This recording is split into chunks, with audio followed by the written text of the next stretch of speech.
لیکن آئین اور قانون یہ کہتا ہے کہ اگر لوئر نچلی عدالت چھوڑ بھی دے گی تو پھر بھی شامل تفتیش رہا جا سکتا ہے، کیونکہ ابھی تو چالان کا مرحلہ باقی ہے۔ پولیس تفتیش جاری رکھ سکتی ہے، پولیس تفتیش جاری رکھے گی، اسی لیے وہ رہا نہیں ہوئی۔ اور ابھی تک وہ اور اس کے بعد یہ اسٹیبلش تو ہوا کہ ڈاکٹر یاسمین راشد، چاہے ان کا یہ کہنا ہے کہ وہ وہاں لوگوں کو روک رہی تھی، ہو سکتا ہے ایسا ہی ہو، لیکن بہرحال لوگوں کو وہاں تک لے جانا تو انہی کے ذمہ لگا تھا، اور وہ ان کی آڈیو ویڈیوز موجود ہے جس میں وہ بتا رہی ہیں کہ کور کمانڈر ہاؤس جانا ہے۔ تو ابھی یہ طے ہونا باقی ہے، اور کہ وہ کتنی مجرم ہے، کتنی ملزم ہے، کتنا ان کا کردار ہے، لیکن وہ بھی ان لوگوں میں شامل ہو سکتی ہیں جن کے مقدمات وہاں چلانے ہیں، لیکن ابھی یہ فیصلہ نہیں ہوا۔ 20 لوگوں کے بارے میں یہ فیصلہ ہو گیا، کچھ کا لاہور میں، کچھ کا راول پنڈی میں۔ پھر پی ٹی آئی کی جانب سے ایک نیریٹو بلڈ کیا جاتا رہا کہ یہ ایجنسیز کر رہی ہیں۔ ایک صاحب عمران محبوب صاحب کی تصویر ڈال کر ان کو ایجنسی سے ان کا تعلق جوڑا گیا۔ جب ویڈیو کو ڈاٹس کے ذریعے جوڑا گیا تو یہ پتہ چلا کہ وہ بھائی صاحب جو عمران محبوب صاحب ہیں، اور ان کے بھائی عرفان محبوب نے اس بات کی تصدیق کر دی کہ وہ بھائی صاحب جو ہیں وہ لاہور کے ایک نجی 5 ستارہ ہوٹل کے ملازم ہیں، اور وہ پی ٹی آئی کے بہت جو ڈائی ہارڈ لوگ تھے ان میں شامل تھے، اور وہ وہاں ڈیلیبریٹلی وہ وہاں پہنچے تھے تاکہ وہ لوگوں کو بتا سکیں کہ کیا ہو رہا ہے۔ اور اسی طرح اور لوگ پکڑے گئے ہیں، ان کی آڈیو ویڈیوز بھی آ گئی ہیں، کنیکشن سے کنیکشن جڑتا چلا جا رہا ہے، اور جو ماسٹر مائنڈ ہے وہ ان کے بارے میں طے ہوتا جا رہا ہے کہ ماسٹر مائنڈ کون ہے اور سزا کس کو ملنی ہے، جو میں نے ابتدا میں کہا کہ کھلا جا رہا ہے زبان پر۔ اب ناظرین ذرا اس کا ایک اور پہلو دیکھیے۔ چیئرمین پی ٹی آئی یہ کہتے ہیں کہ جی doctor Yasmin Rashid P T I کی صدر ہیں۔ بھائی صدر تو آپ نے بنایا تھا اپنے دستخطوں سے، ایک نوٹیفیکیشن جاری کر کے صدر تو بنایا تھا پرویز الہی کو، اور پرویز الہی بھی گرفتار ہیں۔ وائس چیئرمین وہ نہیں ہے، وائس چیئر پرسن بھی نہیں ہے، کیونکہ وائس چیئرمین تو شاہ محمود قریشی ہیں۔ ان کے ساتھ آج آپ ان کی ملاقات ہوئی عمران خان صاحب کی، وہ اس تصویر میں دیکھا جا سکتا ہے کہ ٹیٹس ماحول میں ملاقات ہوئی، اور شاہ محمود قریشی کا جو پیغام تھا وہ چیئرمین تحریک انصاف سمجھ نہیں سکے۔ اب ناظرین یہ وہ صورتحال ہے جس میں معاملات کو آگے بڑھ جائے، اور پھر ہم نے یہ دیکھا ہے کہ جو پی ٹی آئی کے جو ہینڈلرز تھے، ٹویٹر ہینڈلرز، وہ کس طرح سے جو ہے وہ الزامات عائد کرنے کی کوشش کر رہے تھے، کیا کیا وہ پاکستانی فوج پر یہی الزام لگا رہے تھے، کس قسم کی صورتحال درپیش تھی۔ اس کے جواب میں آج فارمیشن کمانڈرز کانفرنس کا جو آیا ہے press release,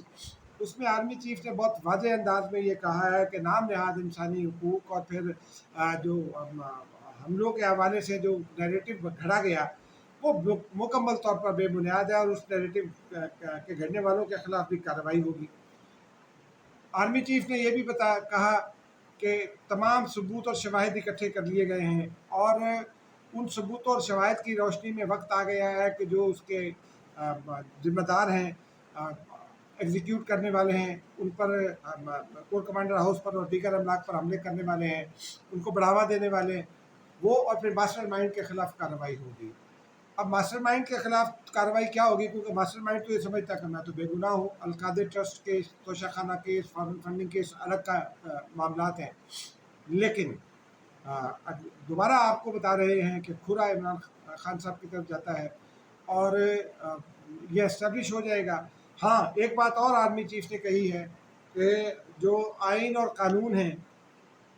official secret act اور آرمی ایکٹ، یہ دونوں آئین کا حصہ ہیں، اور آئین میں چونکہ یہ پرووائڈ کر دیے گئے ہیں تو دنیا کی جانب سے یہ کہا جانا کہ آرمی ایکٹ خصوصی قانون ہے، یہ درست بھی نہیں ہے۔ امریکہ میں کیپٹل ہل پر ہم نے دیکھا تھا کہ ایک اسپیشل لاء فریم کیا گیا، اور اس لاء کے تحت 1800 لوگوں کو ٹرائی کیا گیا۔ تو جب امریکہ میں یہ ہو سکتا ہے تو پاکستان میں تو ریاست کی طاقت پر حملہ کیا گیا، ریاست کے ستون پر حملہ کیا گیا، ریاست پر حملہ کیا گیا۔ اور ناظرین کل بھی ہم نے آپ سے بات کی تھی، اور پھر آج پھر جو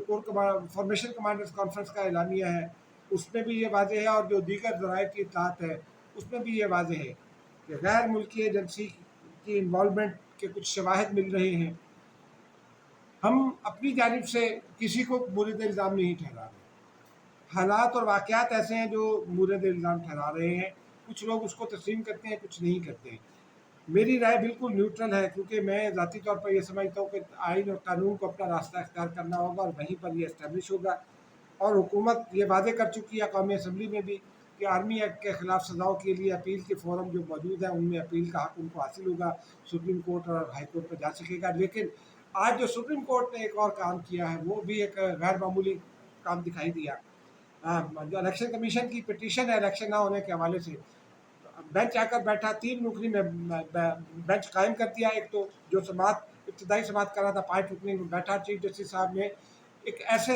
وکیل کے دلائل سنے جو اس کیس کا حصہ نہیں ہے، یعنی وہ اسٹرینجر ان دی ہاؤس ہے، اسٹرینجر ان دی کورٹ ہے۔ ایک نئی روایت قائم کر دی گئی ہے ناظرین۔ اس کا مطلب یہ ہے کہ جو 1 to 1 کی بات چل رہی تھی اس کو 1 to 2 کرنے کی کوشش کی گئی ہے، اور اس کے بھی دیکھیے آگے چل کر کیا نتائج نکلتے ہیں، کیونکہ اللہ اس ملک پر بھی رحم کرے، اور جو ہمارے ادارے ہیں ان کے لیے یہ حتمی وقت ہے کہ وہ یہ فیصلہ کریں کہ وہ انہوں نے کہاں کھڑے ہونا ہے، کیا انہوں نے آئین اور قانون کا راستہ اپنانا ہے یا پھر ماضی کا وہی کردار دہرانا ہے جس کی وجہ سے پاکستانی عدلیہ ریٹنگ میں 129 اور پھر 139ویں نمبر پر آتی ہے۔ ناظرین اب تک کے لیے اتنا ہی، ملتے ہیں کسی اور ویڈیو میں، خدا حافظ۔